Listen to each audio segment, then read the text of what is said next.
Hello everyone, this is class 7th and now we are continue our further story of English and chapter number 4th which name is the voice of our consciousness. The meaning of consciousness मतलब कि हमारे मन की आवाज़, हमारे अंतरात्मा की आवाज़ जो हमें सही लगता है उसके अकॉर्डिंग जो हम करते हैं. सो हियर हम लोग ने यहाँ पे पढ़ चुके थे स्टूडेंट्स की जो अलगू चौधरी है और जो जुम्मन शेख है उनकी जो फ्रेंडशिप है कितनी इंपॉर्टेंट रहती है, कितने ज़्यादा क्लोज फ्रेंड रहते हैं. देन फिर यहाँ पे एक खाला की एंट्री होती है जिसमें जो अपनी प्रॉपर्टी वो जुम्मन के नाम पे कर देती है और यही सोचती है कि अब वो टेक केयर करेगा उसके आंट की. ओके, बट यहाँ पे होता क्या है कि कुछ दिनों बाद जो जुम्मन की वाइफ है वो उसकी केयर अच्छे से नहीं करती है एंड घर में फिर वही लड़ाई झगड़े शुरू हो जाते हैं, वही सास बहू वाला जो मैटर रहता है इट एंड ऑल. तो अब यहाँ पे जो खाला है, जो आंट है जुम्मन की, वो डिसाइड करती है कि वो अलग रहेंगी. बदले में उससे वो अलाउंस मांगती है किससे, जुम्मन से, कि वो जो उसने ज़मीन उसके नाम पे कर दी थी तो उसके बदले में वो महीने का उसको रेंट दे दे और वो अकेली रहेंगी और अपना खाना वाना खुद ही बना के खा सकेंगी. ओके, अपनी अकेले ही वो अपना टेक केयर करेगी. बट यहाँ पे जो जुम्मन रहता है वो क्या करता है, उससे अलाउंस देने से यानी कि जो मंथली खर्चा रहता है वो देने से मना कर देता है. तो जो उसकी जो खाला है वो बहुत ज़्यादा परेशान हो जाती है और अल्टीमेटली अब उसे जाना पड़ता है किसके पास, पंचों के दरवाजे के पास. तो पंच कौन होते हैं स्टूडेंट्स? पंच वो होते हैं जो मतलब कि एक विलेज में जितनी भी जो डिफ़िकल्टीज़ आती है, रोड मैटर्स होते हैं या फिर यहाँ का जो कंस्ट्रक्शन मैटर होता है वो उनके अंदर में ही उनके अंडर में रहकर ही क्या किया जाता है, सॉल्व आउट किया जाता है. सो इसे पंच बोला जाता है. Last year I already taught about the punch in SST in your SST chapter. Okay, so here we are not going to that. Now I'm going to start this chapter and I'm going to read. So students, if you have a book, so you have to open your book and the page number is 51. Okay, now I'm going to read. Hope you can see clearly.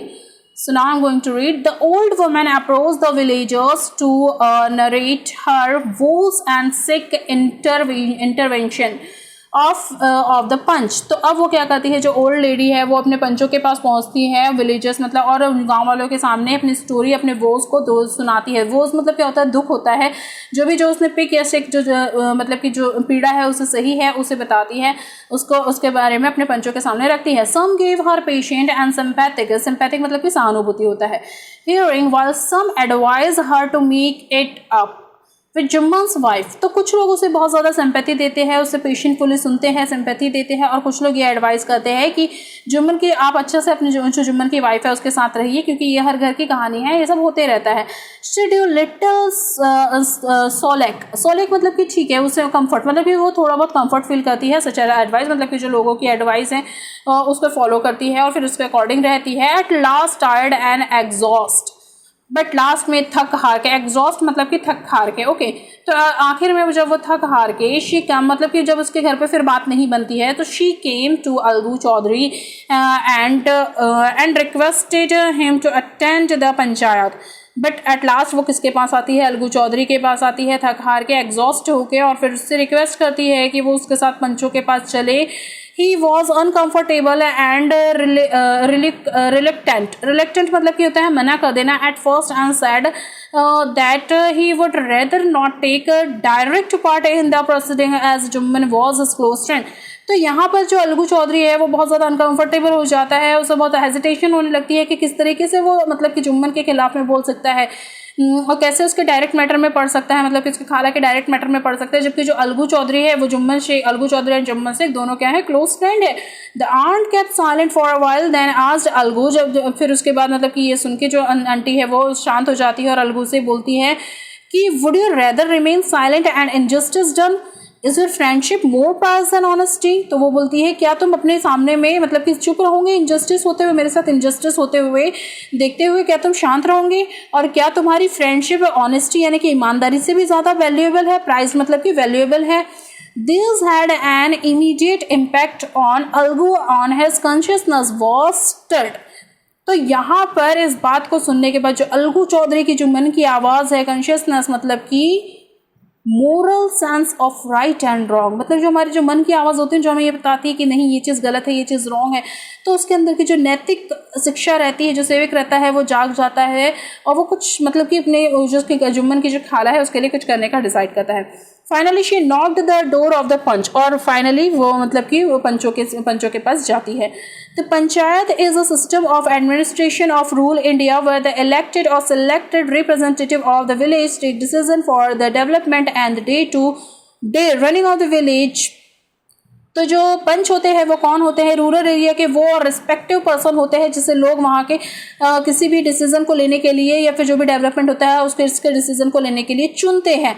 Even when there are disputed in the villagers approach the panchayat for the immediate remedial measure. और फिर इसके अलावा भी जो भी छोटी मोटी disputed होती रहती है, वे हर घर की जो लड़ाइयाँ होती रहती है वो भी लोग पंचों के सामने रखते हैं और उससे अपना सुझाव मांगते हैं.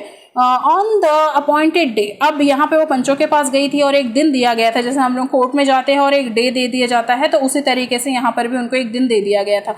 So the appointed day the villagers assembled मतलब कि इकट्ठा होना under the tree to conduct the proceeding. अब यहाँ पर क्या हुआ, जो दिन अपॉइंट किया गया था उस दिन में वो जो विलेजर्स थे सब असेंबल हुए, पंच असेंबल हुए और जो मीटिंग थी वो कंडक्ट की गई एक ट्री के नीचे में.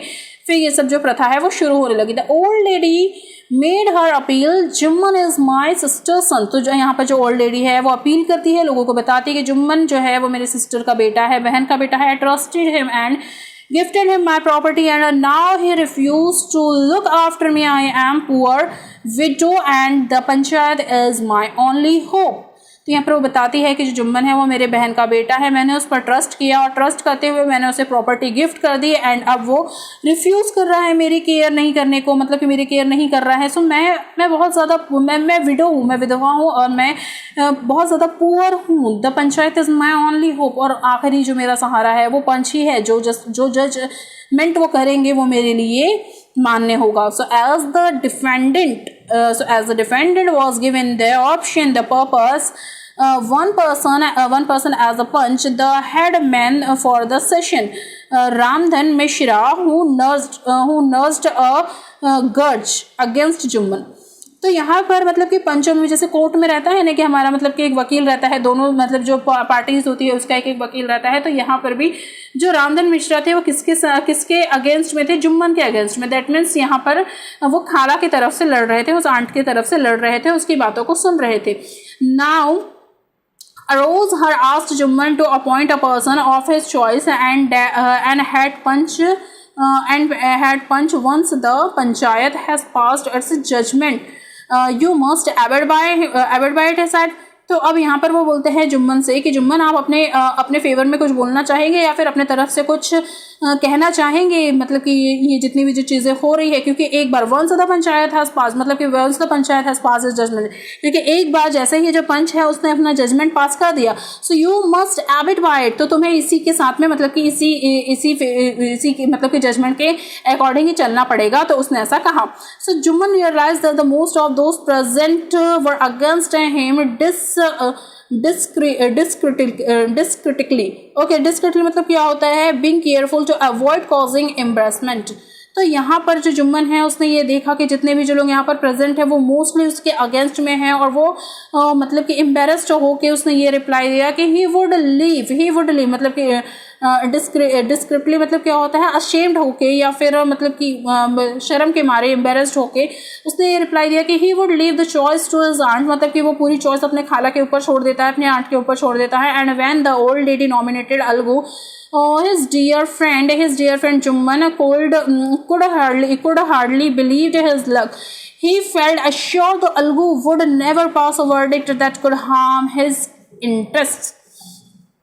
तो अब जो वो खाला के ऊपर छोड़ देता है, तो जो उसकी खाला रहती है, जो आंट रहती है, वो किसको नॉमिनेट करती है अपने तरफ से लड़ने के लिए? अलगू चौधरी को.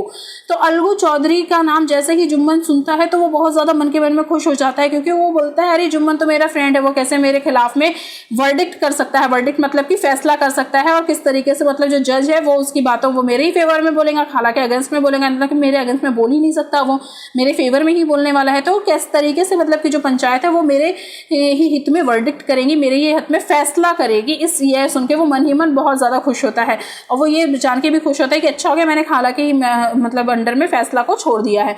सो Algu at first hesitated and reminded the aunt the perhaps she was forgetting that the Jumman was his close friend. तो इन स्टार्टिंग तो जो अलगू चौधरी रहता है वो बेचारा बहुत ज़्यादा हेजिटेट होता है, मतलब कि घबराता है, बट बाद में वो रिमेन भी करता है कि नहीं, जो उस खाला के साथ हुआ वो चीज़ गलत थी, और वो ये भूल जाता है कि जो जुम्मन उसका क्लोज फ्रेंड है. The aunt said that she was aware of this fact, but she was also quite confident that Algu would follow the decides of his consciousness. तो जब आंट है वो भी उससे बोलती है, किससे, अलगू चौधरी से बोलती है कि मुझे नहीं पता कि तुम उसके फ्रेंड हो, मुझे नहीं पता कि तुम्हारी फ्रेंडशिप कितनी ज़्यादा क्लोज है और तुम क्या फ़ैसला करोगे, लेकिन मुझे ये पता है कि जो तुम अपने मन की आवाज़ सुनोगे और कहीं ना कहीं एक मतलब कि एक अच्छा डिसीजन लोगे मेरे हित के लिए. The case begin. अब जो केस है वो शुरू हो जाता है. Algu asked Jumman if he had anything to say in his defence. मतलब अब जो अलगू चौधरी है वो जुम्मन से बोलता है कि तुम उससे मतलब कि कुछ बोलना चाहोगे अपने डिफेंस में. Juman said that he was not obliged to pay her an allowance as it was not specified in a deed. Also, her property did not fetch him enough to pay her. तो जब अलगू चौधरी की जुम्मन से बोलता है कि तुम अपने favour में कुछ बोलना चाहोगे, तो जुम्मन बोलता है कि नहीं, मैं कोई मतलब कि किसी भी अलाउंस का पे नहीं करना चाहता हूँ, क्योंकि मतलब कि जो इन्होंने जो मुझे प्रॉपर्टी दी है वो इतनी ज़्यादा नहीं है, इतने पैसे नहीं है, मतलब इतनी ज़्यादा महंगी प्रॉपर्टी नहीं है, बदले में मैंने इनकी काफ़ी केयर किया है, इनको खाना पानी क्लॉथ ये सब दिया हुआ है, तो मैं इनको कुछ पे नहीं करने वाला हूँ अगर ये अलग रहना भी चाहती है तो. सो Algu being well versed in legal matters. तो अलगू जो था, मतलब कि अलगू एंड जुम्मन ये दोनों ने ही लीगल स्टडीज़ की हुई थी, यानी कि लॉ की स्टडीज़ की हुई थी, तो दोनों को ही बहुत अच्छा नॉलेज था लीगल मैटर से रिलेटेड. तो अलगू को भी बहुत अच्छा नॉलेज था लीगल मैटर से related. So did not agree with Jumman explanation. अब इसको जो इसका नॉलेज होने के बजाय होने के कारण ये जो जुम्मन अलगू था वो जुम्मन से एग्री नहीं था, उसका एक्सप्लेनेशन से एग्री नहीं हो रहा था.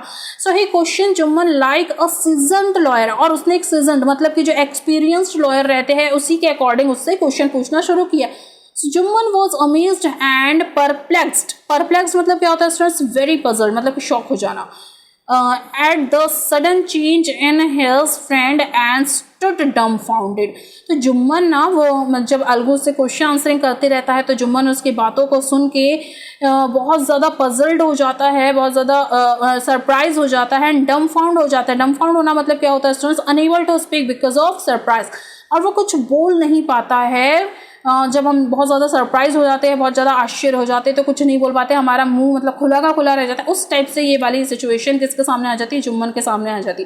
पहले तो वो बहुत खुश हो रहा था कि जो अलगू है वो उसके अगेंस्ट में बिल्कुल नहीं बोलेगा, बट यहाँ पर जब देखता है कि अलगू खाला के फेवर में बोल रहा है तो वो क्या करता है, जो जुम्मन है वो बहुत ज़्यादा शॉक्ड हो जाता है, डम्फाउंड हो जाता है, उसके मुंह से एक वर्ड भी नहीं निकल पाता है. So students, I am stopping here. See you soon with the next part of this chapter. Till then take care and bye-bye. Hope you are enjoying this session and you are enjoying this story. So don't forget to watch the next part of this chapter.